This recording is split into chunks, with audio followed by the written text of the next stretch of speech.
Richard Branson is not your conventional billionaire. He can always be seen wearing a smile, having fun, and going on luxury trips all around the world. He made a name for himself when he founded the world-renowned Virgin Group and has since been on a successful roll. If you still don't know how truly rich he is, then let us give you an estimate. You see, Branson has ventured in so many industries that if you've ever taken a train, stayed in a hotel, flown in a plane, used a mobile phone, there's a good chance you've used one of his services. The billionaire can always be seen surfing, traveling, or planning his next dangerous adventure around the globe. I mean, if you had $4.5 billion lying around, you'd probably do the same too. So how did Branson manage to amass such wealth? And how did he turn his empire into a multi-billionaire one? Let's find out. You see, Branson's life wasn't always about jet skiing on $1 million island or planning luxury trips all around the world. The billionaire had to go through quite a fair share of hardships and failures to get to where he is now. In his early years, after failed attempts to grow and sell Christmas trees and budgerigars, a species of parrot, Branson came up with this brilliant idea to start up a youth magazine company called Student. And eventually, with help from his friends and family, he was able to launch his first issue in early 1968. So why was Branson so set on making money at such a young age? You see, Branson wasn't so lucky as the rest of us. He struggled with a condition called dyslexia, a learning disorder that presented him with many difficulties along his way to success. He especially had a lot of problems reading and dealing with numbers. But Branson never saw this as a weakness. Instead, he saw it as a way to focus on his strengths. So with support from his parents, he dropped out of school to focus fully on his business. And a year later, I kid you not, his net worth rose to £50,000. But yet, Branson still wasn't satisfied. So in 1969, he opened up a mail-order record business, a kind of conglomerate of Student that does not need a physical store to sell records. Branson then used the magazine to advertise popular albums in his stock, boosting the record sales. And by the end of 1972, Branson had already owned a total of 14 stores all around the country. So using the profits he made from his record store chain business, he started the famous company, Virgin Records. It was in the studio where he and his staffs were preparing for the business, a worker jokingly suggested the name Virgin as the company's name, as they were still kind of virgins, and also virgins in the business. As of 2020, Richard Branson is said to have a net worth of $4.4 billion. I mean, if you're that rich, you must spend your money on something right, and you're damn right he does. Branson has spent his money on a lot of extravagant things, from private planes to jet skis to even submersibles worth $550,000. But most notably, he spent most of his money on his home residence, Necker Island, a 74-acre private island of pure beauty located in the British Virgin Islands. The billionaire doesn't only have one island. That wouldn't be fair for a man worth billions, now would it? So he bought 2, then 3, and now Branson has resorts all over the globe.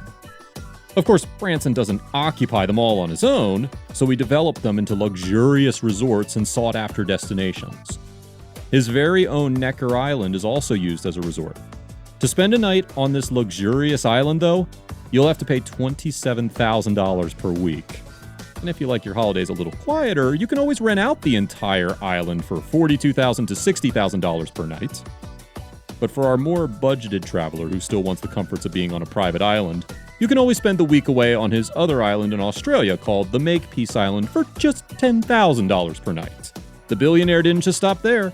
He also has amazing resorts all over the world.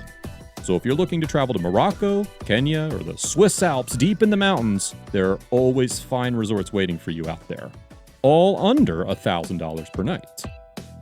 All these properties Branson has loaned out don't just make him famous, but wealthy too. He bought the Necker Island for only $180,000.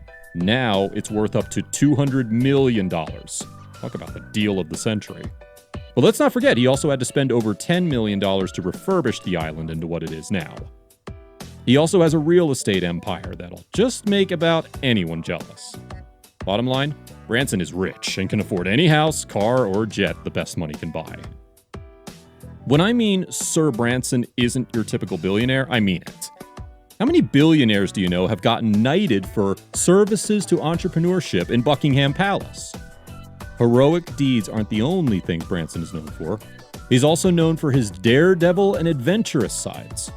He's even made several world record-breaking attempts for himself. In 1987, in an attempt to boost his airline business, Branson and his co-pilot Per Lindstrand attempted to cross the Atlantic Ocean in a hot air balloon called the Virgin Atlantic Flyer.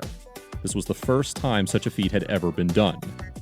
The balloon reached speeds of up to 180 miles per hour, but their flight couldn't be completed due to bad weather and some unforeseen events. So, he and his co-pilot had to abandon the mission halfway after crashing into the cold sea in Scotland.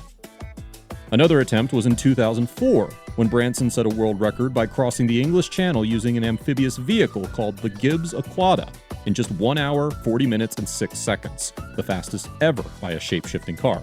Another notable world record attempt was in 2008, when he, Mike Anderson, and his children tried crossing the Atlantic Ocean in a 99-foot sloop Virgin Money. However, after 2 days and 4 hours, strong winds and a monster wave up to 12 meters destroyed the Spinnaker, halting their progress any further. Although Branson is known for being a happy-go-lucky guy and a nice person to boot, he's not been without some heavy controversies. In 1971, a year before he found Virgin Records, Branson was convicted, jailed, and even fined $150,000 for tax evasion. He was only let go after his parents paid bail, which they had to mortgage their house for. Another wild controversy was when a backup singer, Antonia Janae, accused the billionaire of sexually assaulting her at Necker Islands. She claimed that Branson put his head between her cleavage and made a boat engine sound. However, a spokesperson for Branson at the party said he, his friends, and family had no recollection of the said incident whatsoever. And even Branson has apologized publicly, saying if there was ever any provocation, he had no ill intent whatsoever to offend anyone. Branson is a happy family man and can always be seen spending time with his children and grandchildren and friends. He's pledged a lot of his wealth to helping people and has done quite a number of philanthropic activities too. That's why, along with Bill Gates and some other billionaires, Branson will give away most of his wealth to charity before he dies as part of the Giving Pledge Foundation.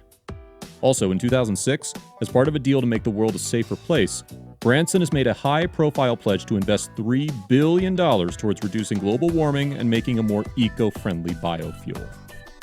So there you have it, folks. The life of Richard Branson up till now. What do you think? If you had $4.4 billion, would you also live a daredevil life filled with constant fun and near-death experiences? Or would you rather lay low and continue to invest in other businesses to make yourself even richer? Let us know in the comments below. Thank you, and we'll see you next one. Also, to see more of our content, like, subscribe, and share. Bye!